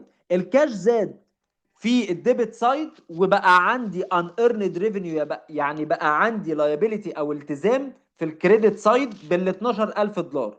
ده liability زاد عندي في الكريدت سايد. تعالى بقى نعمل له adjusting. ليه نعمل له adjusting في 31 12؟ عشان في 31 12 الراجل بيقول لي ان الشركة قدمت الخدمة. فمعنى ان قدمت الخدمه ما بقاش في عندي التزام، خلاص الالتزام راح. فمعنى كده الان ايرند ريفينيو ده انا اقلله من الكريدت اخليه في الديبت سايد. يبقى انا هاخد الان ايرند ريفينيو اخليها في الديبت سايد. طب انت قدمت له الخدمه بكام؟ ب 9000 دولار. طيب والفلوس اللي انت لسه واخدها ديت في اول الشهر في يوم 1 12 الكاش دوت ما بقاش كاش داخل لي كده، ده بقى مقابل سيرفيس ريفينيو، مقابل خدمة انا طلعتها للعميل ب 9000 دولار. طيب هنا انا بقى عندي unearned revenue في الديبت سايد مره وفي الكريدت سايد مره. ما دام عندك حساب ليه رصيد مره ديبت ومره كريدت، ما تيجي نرحله. خلاص، يبقى انا عشان اعمل البوستنج افتر ادجستنج او الترحيل بعد عمليه التسويه، هقول له والله ادي الان ايرند ريفينيو، الان ايرند ريفينيو وادي الديبت سايد والكريدت سايد. في اول الشهر كان التزام عليا ب 12000. ليه؟ لان انا خدت الفلوس من غير ما اطلع خدمه او بضاعه. لكن انا جيت في يوم 31 12 طلعت الخدمه او طلعت البضاعه، فبقى ديت الان ايرند ريفينيو قلت عندي بال 9000. يبقى لما اجي اطرح ال 12 من التسعه، يبقوا ال 3000 دول عباره عن ايه؟ ده الاندنج بالانس، الرصيد النهائي عندي بعد عمليه الادجستنج. طيب ايه تاني نعمل له ادجستنج؟ الاكيوريت اكسبنسز. دي المصروفات المستحقه. المصروفات المستحقه زي ما احنا قلنا مثلا دي اكسبنسز بيبل. جميل. بنعمل لها ادجستنج ازاي؟ بقول له والله ادي الانترست اكسبنس في الديبت سايد، وادي الانترست بيبل في الكريدت سايد. طيب تعالى كده ناخد مثال عليها. الانترست دي مش ثابته يا شباب، الانترست دي مش ثابته. انا هنا واخد اكزامبل عن الانترست ايا كان بقى، هي انترست رينت سالري ايا كان. طيب الانترست اكسبنس بقى هنا لما اجي احسب المصروف، فاكرين في اول فيديو لما قلت لكم هنحسبها مصروف خدمه الدين؟ ايه خدمه الدين ديت؟ دي فايده القرض، دي فايده القرض. بنحسب فايدة القرض، المصروف اللي بنديه للبنك كفايدة على القرض اللي احنا واخدينها، بنحسبها ازاي؟ البي اي ان. تاني، البي اي ان، البرنسبل، اصل المبلغ، اصل القرض اللي احنا مقترضينه، في الانترست، في الفايدة اللي البنك حسبها عليا، في الان اللي هي النمبرز اوف ييرز. قول لي والله انت خدت دين او خدت قرض من البنك ب 100000 جنيه، ال 100000 جنيه ديت البنك قال لي هتدفع عليها 10% فايدة. خلاص، طب يا عم انت القرض دوت انا هسدده على مدة قد ايه؟ سدده على 10 سنين. يبقى انا لما اجي احسب الفايدة بتاعتي احسبها على البي في الاي في الان. طيب تعالى بقى ناخد كده مثال نعرف بيه بتتحسب ازاي. بيقول لي يوم 1/10 الشركة راحت بورود استلفت 50000 كاش، وسايند يعني مضت على نفسها نوتس بيبل، مضت شيكات تستحق ديو تستحق في بعد 3 شهور. طيب النسبة كام يا عم لما البنك عطاها لك؟ قال لك والله 12% annual interest. طب انت عايز ايه؟ اعمل لي adjusting entry لو عرفت ان الاكونتنج بيريود بتنتهي في 31 12. جميل. يبقى انا اقول له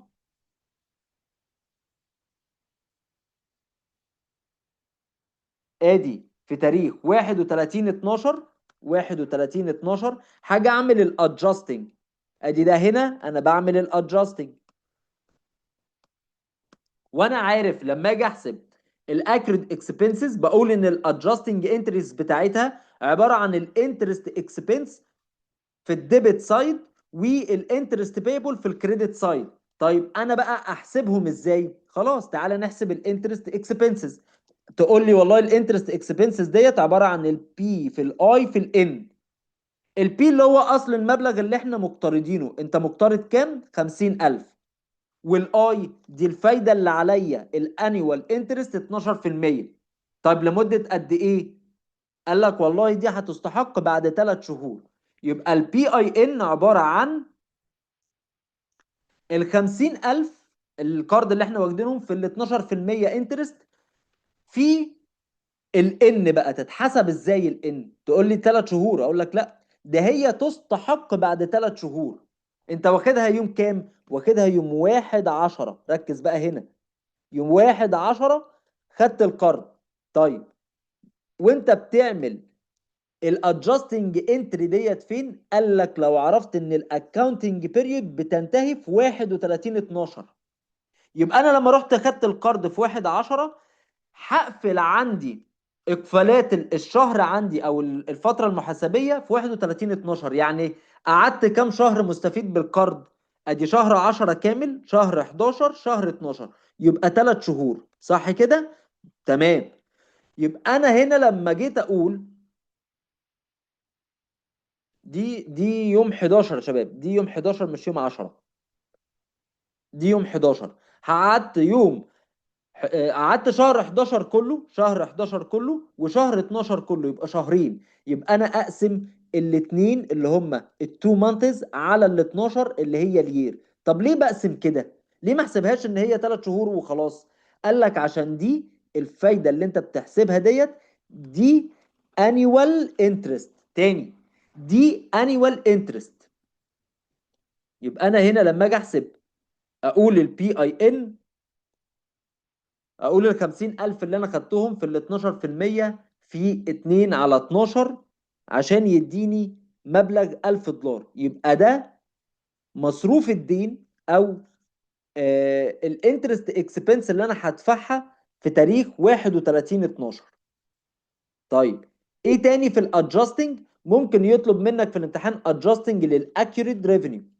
ايه الاكريد ريفينيو؟ دي الايرادات المستحقه. الايراد المستحق، ادينا للراجل او للعميل، ادينا له خدمه ولسه ما اديناش فلوسها، طب ما ده اكونت ريسيفبل بالظبط. يبقى عباره عن الاكونت ريسيفبل، والكريدت سايد هيكون السيلز ريفينيو. وممكن نستبدل كلمة الاكونت ريسيفبل نحط مكانها الاكيوريت ريفينيو. يبقى تاني انا لما اجي اعمل ادجستنج لعملية الايراد المستحق، ان انا طلعت بضاعة والراجل لسه ما ادانيش فلوس، دي عبارة عن الاكونت ريسيفبل في الديبت سايد، والسيلز ريفينيو في الكريدت سايد. يبقى احنا كده يا شباب خلصنا الادجستنج. نيجي للادجستنج بتاعت الديبريشيشن. ازاي نعمل ادجستنج للديبريشيشن؟ مش انت اصلا لما جيت اشتريت، سيبك بقى قبل ما تعمل ديبريشيشن، لما جيت اشتريت اصل، مش الاسيتس عندك زاد؟ مش الديبريشيشن ده هو الاهلاك اللي بيحصل لللونج تيرم اسيت او للفيكسد اسيت؟ كل الفيكسد اسيت ما عدا اللانس. خلاص ده احنا عرفناه من المره اللي فاتت، اللانس دي ملهاش فيكسد اسيت. طيب لما جيت اشتريت الفيكسد اسيت الاسيتس زادت، يبقى ده في الديبت سايد. مقابل ايه؟ فلوس، ماشي، يبقى انت طلعتها كاش، يبقى ده في الكريدت سايد. تعالى بقى نعمل لها ادجستنج. تعمل لها ادجستنج ازاي؟ مش قيمة الاصل دي اصلا بتقل؟ بتقل بايه؟ بتقل بالاكيوميليتد ديبريشيشن، بناء على ان احنا عندنا مصروف اهلاك هنحطه في الديبت سايد، ادي مصروف الاهلاك. وفي الكريدت سايد هنحط الاكيوميليتد ديبريشيشن اللي اتفقنا المره اللي فاتت انها كونترا اسيت، بتقلل قيمه الاسيت. طيب انا احسب بقى ازاي الديبريشيشن اكسبنس ده؟ ما احنا برضو خدناه المره اللي فاتت. هتقول لي الكوست اللي هو البرشيز برايس، يا ترى اشترينا المعده او المكنه دي بمبلغ كام، واشيل منه السالفج فاليو. ركز بقى معايا كده، كلمه سالفج فاليو دي قيمه الخرده. يعني ايه قيمه الخرده؟ يعني دي قيمه الاصل المكنه اللي احنا اشتريناها بعد العمر الافتراضي. يعني لو افترضنا ان اليوسفول لايف ده العمر الافتراضي للمكنه 10 سنين، خلاص يبقى بعد ال10 سنين هلاقي السالفج فاليو بتاعتها دي قيمه الخرده. يعني المكنه لما بقت تعتبر خرده خلاص هتترمى، قيمتها بقت كام؟ يبقى ده السالفج فاليو. وبص بقى الحته المهمه، ان انا عايزك تركز ان السالفج فاليو دي ممكن ما يجيبها لكش في الامتحان، يجيب لك حاجه اسمها الريزيديوال فاليو. قيمه الخرده دي ليها مسميين، يا اما سالفج فاليو يا اما ريزيديوال فاليو. يعني ايه؟ يعني دي القيمه المتبقيه للاصل. طيب تعالى بقى نعرف نعمل ازاي ادجستنج للديبريشيشن.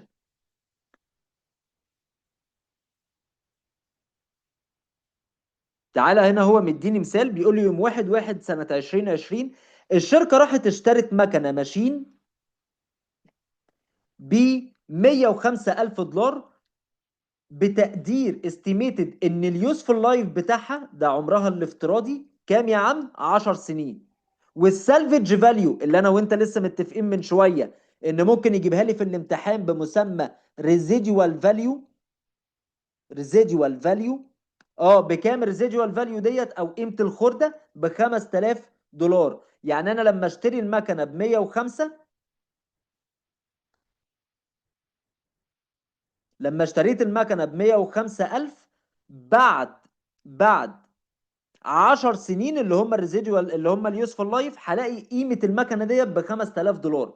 تقول لي هو مين اصلا اللي بيقول ان المكنه قيمتها هتبقى كده ومش كده؟ ده بقى مهندسين تكاليف ومحاسبين تكاليف وقصه كبيره كده. المهم، هو عايز منك ايه في الامتحان؟ بريبير النسيسري انترست. طيب انا هنا اول ما اشوف ان في يوسفول لايف وفي سالفج فاليو، مفيش اي حاجه في الدنيا بتستخدم المصطلحين غير الديبريشيشن.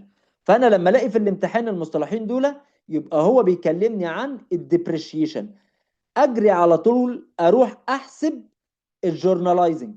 الاول انت اشتريت ايه؟ اشتريت مكنه، ادي الاسيتس زادت في الديبت سايد. اشتريتها ايه؟ كاش، خلاص يبقى الكاش قل في الكريدت سايد.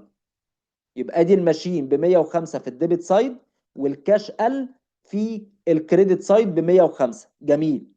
اروح بقى انا احسب الانيوال ديبريشيشن. ايه الانيوال ديبريشيشن؟ اللي هو الكوست ماينس السالفج فاليو على اليوسفول لايف. اشترينا المكنه ب 105,000 وكان عندنا السالفج فاليو بخمسه لمده 10 سنين، يبقى هنا الانيوال ديبريشيشن او قيمه الاهلاك السنوي. يا ترى المكنه او المعده ديت هيتم اهلاكها كل سنه بمبلغ كام؟ بمبلغ 10,000 دولار للسنه. طيب تعالى بقى نعمل الخطوه الثانيه، الادجستنج. الادجستنج اتفقنا ان احنا لما نيجي نعمل ادجستنج للديبريشيشن، سوري يا شباب، لما نيجي نعمل ادجستنج للديبريشيشن هيكون عباره عن الديبريشيشن اكسبنس بتاعت الماشين في الديبت سايد ب 10,000. الكلام ده يوم 31 12. ونقول الاكيوميليتد ديبريشيشن، الاكيوميليتد ديبريشيشن او الاهلاك التراكمي ب 10,000 فين؟ في الكريدت سايد. طيب احنا عارفين الادجستنج خلاص. تعالى بقى نرحل او نعمل بوستنج. هنعمل بوستنج لايه؟ هنعمل بوستنج عشان نعرف الاندنج بالانس. الاندنج بالانس افتر ادجستنج، الاندنج بالانس افتر ادجستنج. ونعرف بقى هنا يا ترى لما جينا نرحل نعمل بوستنج، الديبريشيشن اكسبنس ظهر معانا فين؟ تقول لي ظهر معانا في الديبت سايد هنا اهو، في الديبت سايد اهو. يبقى انا هاخد قيمته ب 10,000 اعمل له بوستنج. خلاص ادي التي اكونت، هقول له يوم 31 12 كان الديبريشيشن اكسبنس ب 10,000. يبقى ده البالانس افتر ادجستنج بكام؟ ب 10,000 في الديبت سايد. جميل. واقول له الاكيوميليتد ديبريشيشن، ادي الديبت وادي الكريدت. ظهر معانا فين الاكيوميليتد؟ ظهر معانا في الكريدت سايد. ما ده لازم، ما انت تقول لي ما ده كونترا اسيت بالظبط، مش ده بيقلل قيمه الاسيت؟ وقيمه الاسيت تقل فين؟ في اللايبيليتي. الجزء اللايبيليتي فين؟ في الكريدت. طيب بكام؟ يوم 31 12 برضه ب 10,000. يبقى ده الاندنج بالانس بتاع الاكيوميليتد ديبريشيشن افتر ادجستنج. ناقص بقى ان احنا نعرف الايفكتس. يا ترى بقى الكلام ده اثر على ايه؟ على الانكم ستيتمنت. قلل لنا الانكم ستيتمنت. قلل الانكم ستيتمنت يا عم، ما احنا اتفقنا اي مصروف بيزيد عشان بالنيجاتيف ساين بيقلل لنا في الانكم ستيتمنت. هيقل بكام؟ ب 10,000 جنيه او 10,000 دولار كل سنه. عشان كده باكد عليك الانيوال ديبريشيشن. طيب وبالنسبه للبالانس شيت الاول، بس عشان لو ما حدش فيكم فاهم النقطه اللي فوق ديت، الانكم ستيتمنت يا شباب ريفينيو ماينس اكسبنسز. خلاص الاكسبنسز عندي زادت اهي، انا قلت هنا الديبريشيشن اكسبنس، فهنا الاكسبنسز زادت. خلاص ما دام الاكسبنسز زادت يبقى ده هيقلل لي في الانكم ستيتمنت بمقدار قد ايه؟ بمقدار 10,000 دولار. طيب خلاص يبقى هيقللها مره واحده وخلاص؟ لا لا لا لا، ده هيقللها 10,000 دولار كل سنه لمده كام؟ لمده 5 سنين. اشمعنى؟ ما دي مده اليوسفول لايف بتاعت المكنه اللي اشتريناها. فهمتوا يا شباب؟ طيب البالانس شيت بقى ايه اللي هيحصل فيها؟ الاسيتس هتقل. ليه؟ عشان انت عندك حساب اسمه الاكيوميليتد ديبريشيشن، وده اتفقنا انه كونترا اسيت. اتفقنا ان هو كونترا اسيت، والكونترا اسيت هو اللي بيقلل لنا في قيمه الاسيت. طيب عشان بس ايه محدش يفهم حته الكونترا اسيت دي احنا شرحناها كويس جدا المره اللي فاتت في المراجعه. انا هنا مش بقول لك ان هو لايبيليتي. الاكيوميليتد ديبريشيشن اتفقنا ان هو مش لايبيليتي، هو حساب معاكس لقيمه الاسيت يقللها بس. طيب عايزك بقى هنا تخلي بالك ان احنا ااكد عليك تاني ان احنا الديبريشيشن بيكون سنوي. طب ما احنا عارفين مهم جدا ان انت تكون عارف ان احنا اي اكسبنس من الديبريشيشن بندفعه كل سنه، واي اهلاك للاسيت بيتم كل سنه. يبقى الاكيوميليتد ديبريشيشن هنا هيقل عندي في السنه الاولى ب 10000 دولار. طب والسنه الثانيه ب 20000 دولار. ليه يا عم؟ عشان 10 بتاعت السنه الاولى و10 بتاعت السنه الثانيه.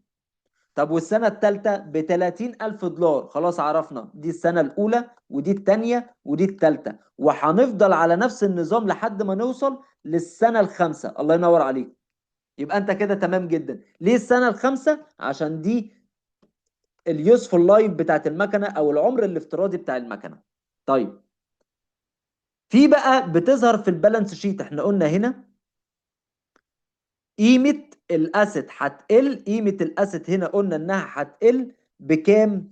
بقيمة الاكيوميليتد ديبريشيشن. بس الواضح ان الاكيوميليتد ديبريشيشن بتقلل لنا في قيمة الاسيت اللي هي كانت كام؟ كانت 105 الف دولار. طيب انا بقى لما احط الاسيت في البالانس شيت، في الاول سنة احطها بكام، وتاني سنة احطها بكام، وتالت سنة احطها بكام؟ ما دام انت بتقول لي ان الاسيت ديت قيمتها بتقل سنة ورا التانية، اقول لك بقى تحطها بقيمه ايه؟ قيمه البوك فاليو. البوك فاليو اللي هي القيمه الدفتريه. طب ودي عباره عن ايه؟ شوف انت اشتريت الاصل بكام اللي هو الكوست، وشيل منه كل سنه الاكيوميليتد ديبريشيشن اللي بيقلل لك في قيمه الاسد. يبقى ده القيمه اللي هتظهر في البالانس شيت. جميل. يبقى انا لما اجي اقول في البالانس شيت اقول له ادي كانت الاسيت اهي، والله ادي الماشين اللي احنا اشتريناها، عايز قيمتها بكام؟ اقول له ان احنا اشتريناها الكوست بتاعتها ب 105، وكان في اول سنه لو احنا بنعمل البالانس شيت ديت في اول سنه، قلت ب 10000. ده الاكيوميليتد ديبريشيشن. يبقى هنا المكنه دي سعرها او قيمه المكنه ديت البوك فاليو بتاعها ب 95000. طب لو احنا بنعملها في السنه الثانيه هقول له قيمه المكنه او الماشين ب 105. الاكيوميليتد ديبريشيشن كام؟ 10؟ لا دي في السنه الثانيه تبقى 20. يبقى 20000. يبقى 105 من 20000. يبقى هنا البوك فاليو بتاع الاسيت او بتاع الماشين ب 85000 في السنه الثانيه. واحنا هنا عرفنا خلاص ان السالفج فاليو هي مساوياها كلمه الريزيدوال فاليو. يبقى احنا كده خلصنا الادجستنج. نيجي للجزء الثاني وهو الكلوزنج. تعالى نعمل كلوزنج بقى او نعمل اقفال للحسابات. ايه ده؟ كل الحسابات اللي في الشركه؟ لا، احنا اتفقنا ان الحسابات اللي بيتعمل لها كلوزنج هي الحسابات التمبرري اللي احنا برضو خدناها في المراجعه رقم 1. لكن الحسابات اللي هي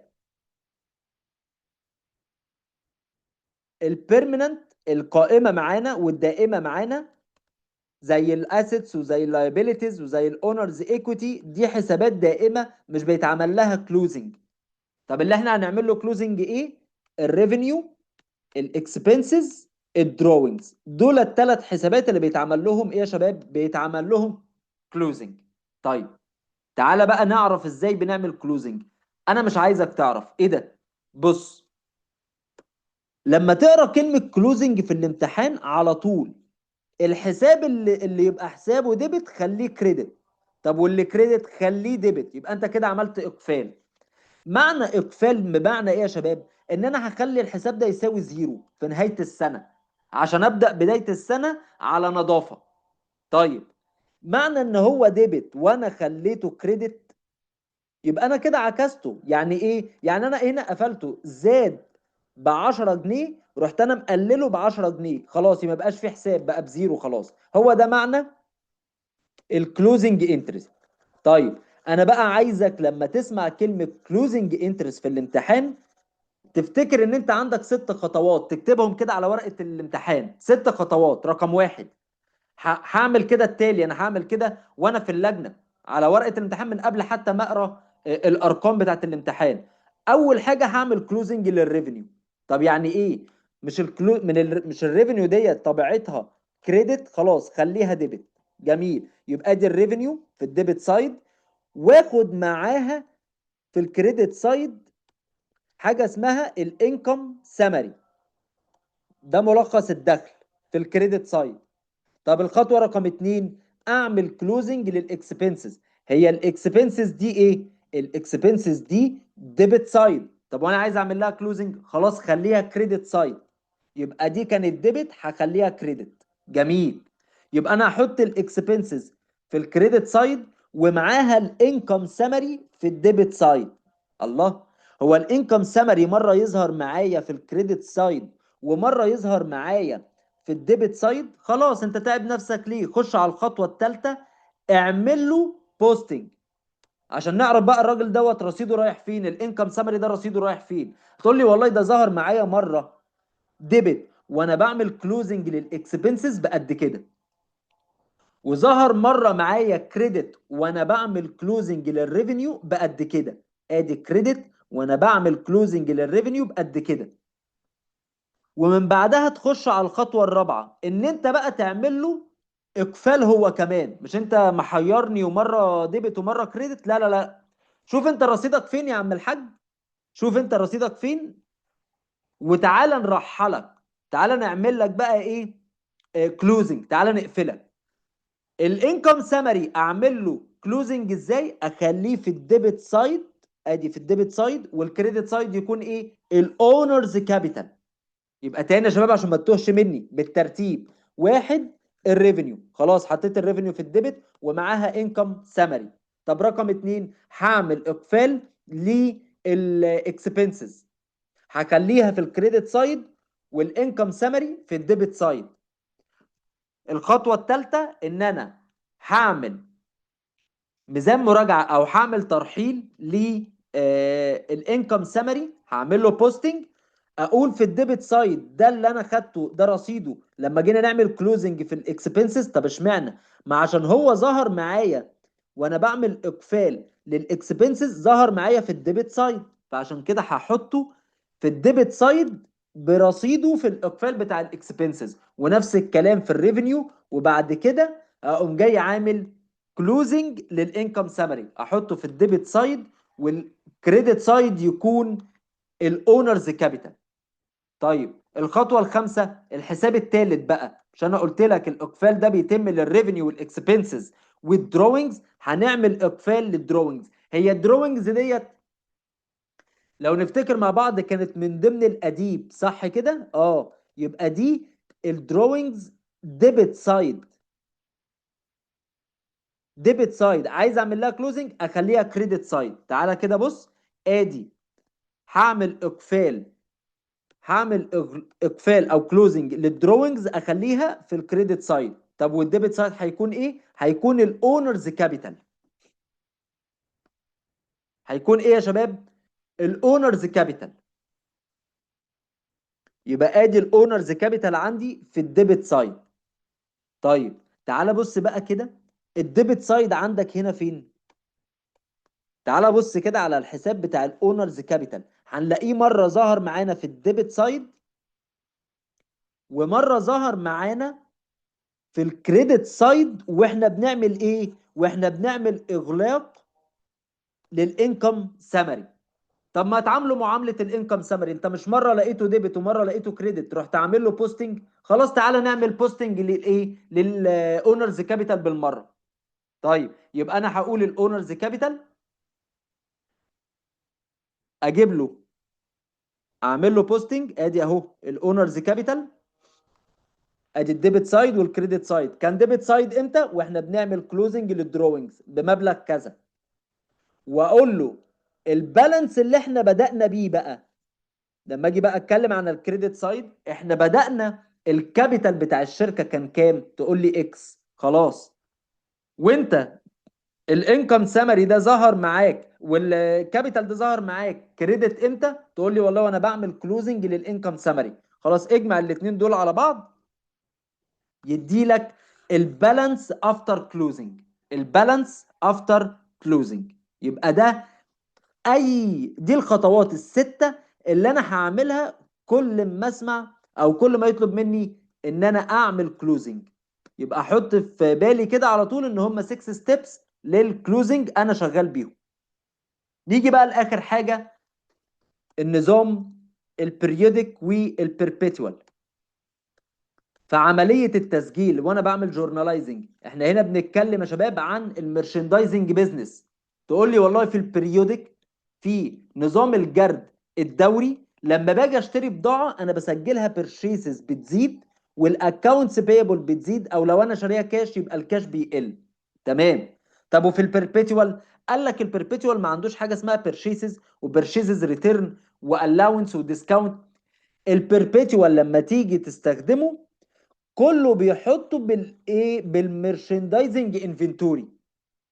يبقى لما اجي اقول رجعت بضاعه للمورد، يعني purchases returned and allowances في الكريدت سايد، وحساب الاكونتس بيبل عندي او المورد حسابه قل في الديبت سايد، انا ما بعملش كده في البربيتوال. امال بتعمل ايه؟ بقول حساب المورد قل في الديبت سايد، ولكن انا ما عنديش في البربيتوال ما عنديش حاجه اسمها purchases return and allowances. امال بتشتغل ايه؟ كله مسمى واحد، merchandising inventory. الله، هو البربيتوال كل الحسابات عنده merchandising inventory بالظبط، لكن عندي في البريودك بقول البرشيسز، بقول purchases returned and allowances، وبعد كده احسب الفرايت ان. خلي بالك في الامتحان هيدي لك فرايت ان وفرايت اوت. وبالنسبه للاسئله هتلاقي الاسئله في تشابتر بتاع الادجستنج والكلوزنج وبتاع الميرشندايزنج بيزنس. كل دي عرفنا ازاي نحل الاسئله بتاعتها. لما يقول لي في الامتحان فرايت ان وفرايت اوت، لا انا باخد الفرايت ان. ليه؟ لان دي الكوست اوف ترانسبورتيشن اللي عليا، وادي الكاش قل بالمبلغ ده. لكن انا عندي في البربيتوال ما بقولش فرايت ان وفرايت اوت، ده انا على طول كل حاجه اسمها مرشندايزنج انفنتوري. طب يا عم دي كوست بتاع الترانسبورتيشن ماليش دعوه، برضو بتتسجل بمرشندايزنج انفنتوري. طيب، واخيرا لما يجي بقى المورد يدينا في البريودك يدينا ديسكاونت، خلاص يبقى البرشيزز ديسكاونت في الكريدت سايد، وانا دفعت جزء من المديونيه اللي عليا للمورد بكاش قد كده، يبقى الاكونتس بيبل او رصيد المورد قل في الديبت سايد بمبلغ كذا. طب ونفس الكلام في البربيتوال؟ لا يا عم، هو ما بيحسبش في البربيتوال اي حاجه من البرشيزز، لا بيحسب ديسكاونت ولا ريتيرند ولا الاونسز ولا فرايت ان، ده كله عنده مسمى واحد، هو مرشندايزنج انفنتوري. طيب، واخيرا دول اللي شبه بعض اهو. خلاص هو جه بقى في الاخر سدد المورد، فالكاش قل والاكونتس بيبل قلت في الديبت سايد. ودي المسائل بتاعتها حلينا عليها في اسئله التشابتر. انا بس عايز اعيد معاك حاجه كده، ان لما نيجي نتكلم عن الديسكاونت، لما يكون المورد مدينا بيرشيز ديسكاونت. يعني ايه بيرشيز ديسكاونت؟ يعني يقول لك خد البضاعه ديت ولو سددت لي في خلال مده معينه عليك هدي لك ديسكاونت معين. يقول لك ايه بقى في الامتحان؟ ما يقولكش ان هو مثلا، ما يقولكش مثلا ان الديسكاونت نسبته 2%. لا لا لا، يجيبها لك ازاي؟ يقول لك ان الفاتوره بتاعت المورد او المورد اتفق مع الشركه انه هيديها 2 على 10 ان 30. ايه 2 على 10 ان 30 ده؟ ايه الكلام ده؟ بص، 2 على 10 دي معناها الاتنين دي 2%. 2%. دي كده نسبة الديسكاونت، مدينا خصم 2%. طب ما ده والله ده حلو. قال لك لا بس مش على طول، ده في حالة او بشرط انك لو سددت لي قيمة المديونية او قيمة الفاتورة او البضاعة اللي انت ساحبها مني خلال 10 ايام. يبقى ده عدد الايام اللي انا بس هستفاد بيها ب 2% لو سددت من خلالها. يعني احنا اشترينا البضاعة، لو جينا سددناها خلال 10 ايام من بعد ما اشترينا البضاعة هناخد نسبة خصم 20 2%. جميل. طيب لو ما لحقناش نسدد خلال العشر ايام، ما كانش معانا فلوس بقى نستفاد بالخصم دوت، خلاص يبقى انت هتسدد الفاتورة كاملة في اي وقت؟ لا، معاك لحد 30 يوم. لحد 30 يوم. يبقى ال 2% هنسددهم خلال ال 10 ايام، ما كانش معانا فلوس خلال ال 10 ايام، يبقى احنا هنسدد قيمة الفاتورة كاملة، البيمنت بتاعت الفاتورة كاملة خلال 30 يوم. طيب اخر حاجة بقى نيجي نحسب تكلفة البضاعة المباعة او الكوست اوف جود سولد، تكلفة البضاعة المباعة. طيب دي عبارة عن ايه؟ اول ما اسمع ان هو عايز تكلفة البضاعة المباعة اقول له على طول، مش انت ده البضاعة المباعة دي جايبينها من المخزن، يعني من الانفنتوري او المخزون بتاعنا؟ قول لي البيجيننج بالانس بتاعنا قد ايه في الانفنتوري. يعني انا لما اجي احسبها هقول له البيجيننج انفنتوري زائد كل اللي اشتريناه، يعني كل اللي زاد من البضاعة عندنا، كل البرشيسز، ماينس البرشيزز ريتيرند اند الاونسز، كل البضاعه اللي رجعناها تاني للمورد، وماينس كمان البرشيزز ديسكاونت، ماينس الديسكاونت اللي احنا خدناه من المورد وقت ما جينا نشتري البضاعه، ونزود عليها الفرايت ان. تقول لي الفرايت اوت، اقول لك ما تجيش جنب الفرايت اوت، لان الفرايت اوت دي مين اللي بيدفعها؟ دي اللي بيدفعها المورد. يبقى مين اللي هيحسبها؟ المحاسب او الحسابات اللي شغالين عند المورد. لكن انت هنا في الامتحان شغال محاسب عند الشركة اللي هو مديها لك، اللي هي اشترت، عملت بيرشيسز للبضاعة. يبقى انت هتحسب تكلفة النقل بتاعت البضاعة اللي جاية لك، يبقى احنا بناخد الفرايت ان بس. لما اجمع بقى البيجيننج انفنتوري على البيرشيسز واشيل منهم البيرشيسز ريتيرند اند الاونسز واشيل الديسكاونت واجمع عليهم الفرايت ان او تكلفه نقل البضاعه، ده بيديني ايه؟ ده بيديني حاجه اسمها الكوست اوف جودز. الكوست اوف جودز تكلفه البضاعه انهي المباعه؟ لا، الافيلبل فور سيل، المتاحه للبيع، دي تكلفه البضاعه اللي عندنا اللي احنا نقدر نبيعها. طيب لو شلنا منها بقى الاندنج انفنتوري، ايه هو الاندنج انفنتوري ده؟ اللي هو الانفنتوري، الانفنتوري اون هاند. ده الانفنتوري اللي معانا، اللي موجود جوه المخازن بتاعتنا في نهاية السنة يوم 31 12. لما اشيل بقى الكوست اوف جودز افيلبل فور سيل من الاندنج انفنتوري، ده يديني الكوست اوف جود سولد. عايز بقى اخر حاجه اكد معاك عليها، ان هو هنا لما جينا قلنا البرشيسز والبرشيسز ريتيرند اند الاونسز والبرشيسز ديسكاونت والفرايت ان، الاربعه دول مع بعض، الاربعه دول مع بعض اسمهم الكوست اوف جودز بيرشيزد. يعني ايه؟ يعني هو في الامتحان، يعني ركز بقى في النقطه دي مهمه جدا، يعني هو في الامتحان لو جه قال لك مديلك رصيد الانفنتوري في البدايه اللي هو البيجيننج انفنتوري، ومديلك قيمه الكوست اوف بيرشيسز، الكوست اوف بيرشيسز، يبقى هو ده اللي انا هاخده على طول، مش هحسب كل الكلام ده. خلاص خلاص كل ده ما بقالوش ليه عايزه، ده هو عطاني مره واحده الكوست اوف جود بيرشيزد، يبقى انا اقول البيجيننج انفنتوري اجمع عليه الكوست اوف جود بيرشيزد اللي انا اشتريتها، يبقى ده الكوست اوف جودز افيلبل فور سيل، اشيل منه الاندنج انفنتوري في نهايه السنه، يبقى ده اللي يديني الكوست اوف جود سولد.